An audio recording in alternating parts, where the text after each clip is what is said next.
Last lecture में हम लोगों ने लिंक्स के बारे में कुछ पढ़ा था, तो और अपने इस लेक्चर में हम लोग देखेंगे टेबल्स किस तरह से काम करते हैं सीएसएस के अंदर। तो स्टाइल के अंदर जितना भी कोड अब तक हमने लिखा है मैं इसे रिमूव करता हूँ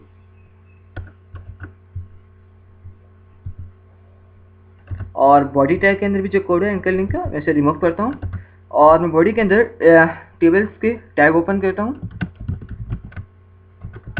और उसे क्लोज करता हूँ। और यहाँ पर मैं एक रो लेना चाहता हूँ टेबल के अंदर, उस रो के अंदर। अब जैसे ही मैंने ये इस रो के ओपनिंग और क्लोजिंग टैग दिए हैं, हमारे वेब पेज के ऊपर, वेब पेज के अंदर एक रो हमने कंज्यूम कर ली। इस रो के अंदर अब मैं क्या डाटा रखना चाहूँगा, इस रो के अंदर मैं टेबल के हेड लेना चाहूँगा, stands for TH। Let's say यहाँ पर कुछ सिनेरियो ले लेते हैं, लेट्स से सॉफ्टवेयर का। ऑलराइट, जब टेबल है इसके अंदर सॉफ्टवेयर के सॉफ्टवेयर नेम होंगे और सॉफ्टवेयर का डाउनलोड लिंक होगा। लेट्स से यहाँ पर चाहता हूँ सॉफ्टवेयर नेम, यहाँ पर मैं लिख देता हूँ डाउनलोड लिंक।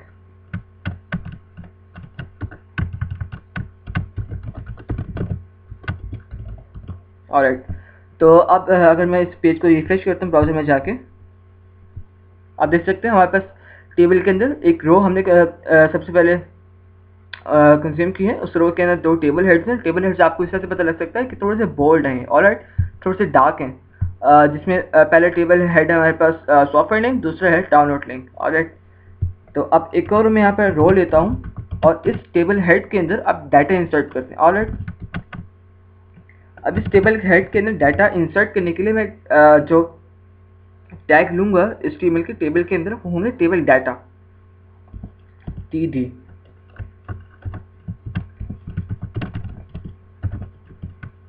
अब इस पहले TD में जो भी डाटा होगा वो होगा सॉफ्टवेयर नेम, और इसके TD में जो दूसरा डाटा होगा वो होगा download link. Alright, let's say मैं चाहता हूँ सॉफ्टवेयर नेम हो जाए गूगल क्रोम,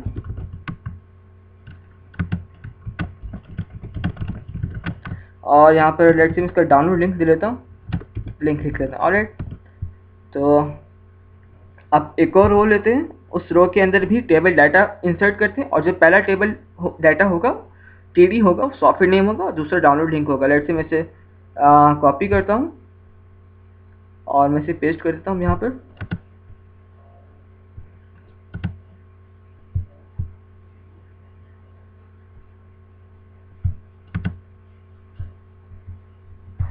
एक दो और यहाँ पे मैं रोज ले लेता हूँ और रोज के अंदर मैं यहाँ पर थोड़ा सा कंटेंट रख लेता हूँ।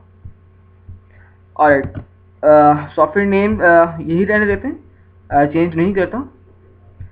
और मैं जब ब्राउज़र में जाके रिफ्रेश करूँगा तो यहाँ पर आप देख सकते हैं कि यहाँ पर हमारे पास सॉफ्टवेयर नेम्स अपीयर हो रहे हैं और उनका डाउनलोड लिंक अपीयर हो रहा है। ऑलराइट, अब जो लाइन ब्रेक हो रही है, ये लाइन ब्रेक हो रही है टेबल रो की वजह से, क्योंकि हमने हर बार एक टेबल की अलग रो ली है, ऑलराइट, TR की मदद से।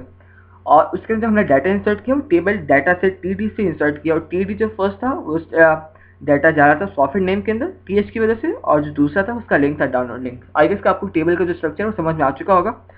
अब लेट्स से मैं चाहता हूँ इस पर कोई रूल अप्लाई करें। ऑलराइट, तो यहाँ पर मैं लिखूँगा अपने स्टाइल टैग के अंदर, मैं चाहता हूँ कि जो टेबल है उसका बॉर्डर 1 पिक्सल हो जाए। ऑलराइट,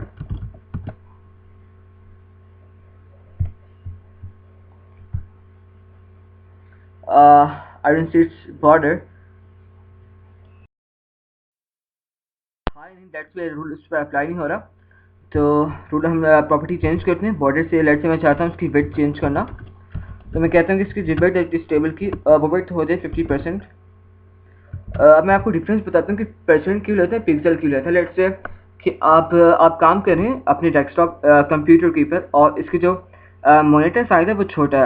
आप एक एक वेबसाइट के प्रोजेक्ट पे काम कर रहे हैं, और आपने जो टेबल की वहाँ पर जो विड्थ रखी हुई है पिक्सल में रखी हुई है। ऑलराइट, अब जो पिक्सल में विड्थ आ रही है वो आपके मॉनिटर साइज के मुताबिक आ रही है। अब जो कोई बड़े मॉनिटर पे वो देखेगा तो वो विड्थ उतनी ही रहेगी, और जब अपने अपने मॉनिटर पे जब वो आपके जो वेबसाइट विजिट करेगा तो उसकी जो विड्थ है वो बहुत छोटी नज़र आएगी। अगर आप उसको परसेंट में डिफाइन करते हैं तो परसेंट मीन कि जो मॉनिटर की पूरी विड्थ है उसकी परसेंटेज 50 लेता है। ऑलराइट, तो अब आपकी जो मॉनिटर है उस पर भी वो विड्थ उसकी बिल्कुल ठीक नज़र आएगी, और अगर कोई बड़े मॉनिटर पे देखता है तो उसके मुताबिक भी वो उसको उसी मॉनिटर पर परसेंटेज के मुताबिक नज़र आएगी। तो परसेंटेज पर विड्थ लेना पिक्सल से थोड़ा प्रेफरेबल इसलिए समझ जाता है। तो ऑलराइट, यहाँ पर मैं वेट लेता हूँ 50%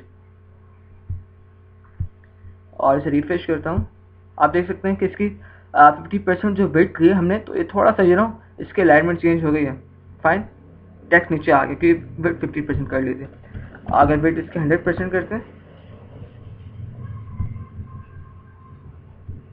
तो आप देख सकते हैं बिल्कुल ठीक हो चुका है। ये सॉफ्टवेयर नेम भी बिल्कुल आगे हो गया। अब अलाइनमेंट इसकी थोड़ी सी ख़राब हुई है, वो बिल्कुल हमारी ही वजह से हुई है, वो अब ठीक करते हैं, बट इसकी जो वेट थी वो काम कर चुकी है। और अब मैं चाहता हूँ कि इस टेबल के अंदर एंकर लिंक भी तो है ना। और ये जो लिंक है, अब इस लिंक पर भी तो जाएगा ना वो बंदा सॉफ्टवेयर डाउनलोड करने।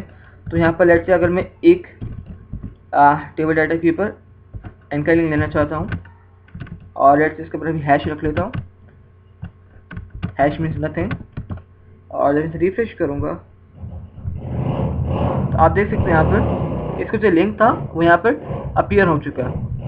ऑलराइट, अब जो आपने लास्ट लेक्चर में जो सीखा था कि लिंक के ऊपर आप किस तरह से प्रॉपर्टीज अप्लाई कर सकते हैं, वो सारी प्रॉपर्टीज अब आप इस लिंक के ऊपर अप्लाई कर सकते हैं। ऑलराइट, जस्ट आपने करना क्या है, आप जस्ट CSS में जाकर टेबल के अंदर एंकर टैग लिखेंगे। एंकर टैग के ऊपर आपने जो भी रूल अप्लाई करना है लिंक के ऊपर, आप वो रूल इस तरह से अप्लाई कर सकते हैं। ऑलराइट, तो आई गेस कि आपको, अगर आपने मेरे लास्ट लेक्चर देखें तो आपको चीज़ समझ में आ चुकी होगी।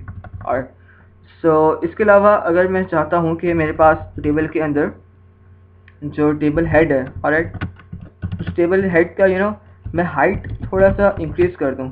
हाइट लेट से मैं चाहता हूँ मेरे पास 5% हाइट इंक्रीज हो जाए।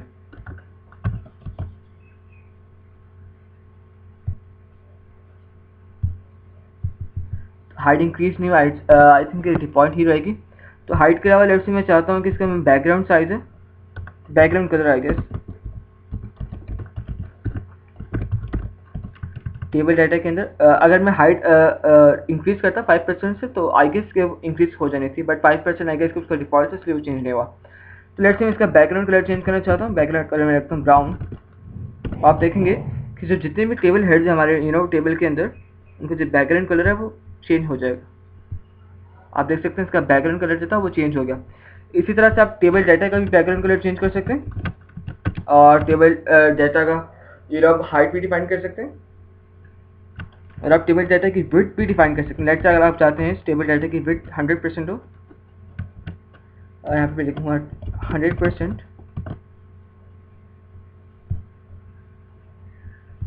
तो आप देख सकते हैं इसकी विड्थ जो थोड़ी सी इंक्रीज हो गई है और ये विड्थ जो थी अब 100% पे आ गई। ऑलराइट, और भी काफ़ी रूल्स हैं जो आके आप इन टेबल पर अप्लाई कर सकते हैं। लेट्स से अगर वही हाइट वाला रूल मैं टेबल डाटा के ऊपर अप्लाई करता हूँ, अब मैं चाहता हूँ इसकी मैं हाइट भी इंक्रीज करूँ। लेट्स से मैं चाहता हूँ इसकी हाइट में 20% इंक्रीज करूँ, काफ़ी ज़्यादा हो जाएगी। आई नो कि हाइट का एलिमेंट इस पर क्यों नहीं काम कर रहा। ऑलराइट, तो आई गेस के समझ में आ चुका होगा। और let me tell some free properties also. यहाँ पर अगर आप चाहते हैं कि जो टेबल डाटा के अंदर जो टेक्स्ट लिखा हुआ है वो अलाइन हो, तो यहाँ पर टेक्स्ट अलाइन भी लिख सकते हैं। और अगर आप चाहते हैं कि जो आपने टेक्स्ट लिखा है उसका आप डिफ़ॉल्ट कलर कोई और रखना चाहते हैं तो आप कलर भी कोई और रख सकते हैं। लेट्स से अगर आप चाहते हैं इसका डिफ़ॉल्ट कलर ब्लैक हो तो आप ब्लैक लिख सकते हैं। और जो आपको लिंक्स का तो मैंने बता दी कि लिंक्स पे किस तरह से काम करना है। और और इसके अलावा टेबल की कुछ प्रॉपर्टीज है like I told you people at the beginning of this course, like padding हो गई, बॉर्डर और मार्जिन एक्सेट्रा एक्सेट्रा। तो वो मैंने चीज़ें अभी बचा के रखी हुई हैं। वो इसलिए बचा के रखी हुई क्योंकि अब इस लेक्चर के बाद से हम लोग एक प्रोजेक्ट पे काम करेंगे। हम लोग एक HTML की वेबसाइट डिज़ाइन करेंगे और जो बाकी चीज़ें रह गई हैं मैं आपको उस प्रोजेक्ट के अंदर ही समझाऊंगा और हम बिल्कुल एक बेहतरीन किस्म की वेबसाइट डिज़ाइन तैयार करेंगे। तो अगर आपने यहाँ तक मेरा कोर्स पूरा देख लिया है और देखने के बाद उसको प्रैक्टिस भी कर लिए तो आई वुड रिकमेंड कि आप आगे जाएं और आगे जाके जो आप प्रोजेक्ट में तैयार करने लगा हूँ उसे देखें बिल्कुल ठीक तरह से। अगर आपने प्रैक्टिस नहीं की तो आई वुड रिकमेंड कि आप पहले प्रैक्टिस करें। आप प्रैक्टिस करने के बाद हम मिलकर वो प्रोजेक्ट तैयार करेंगे। So till then take care and happy coding.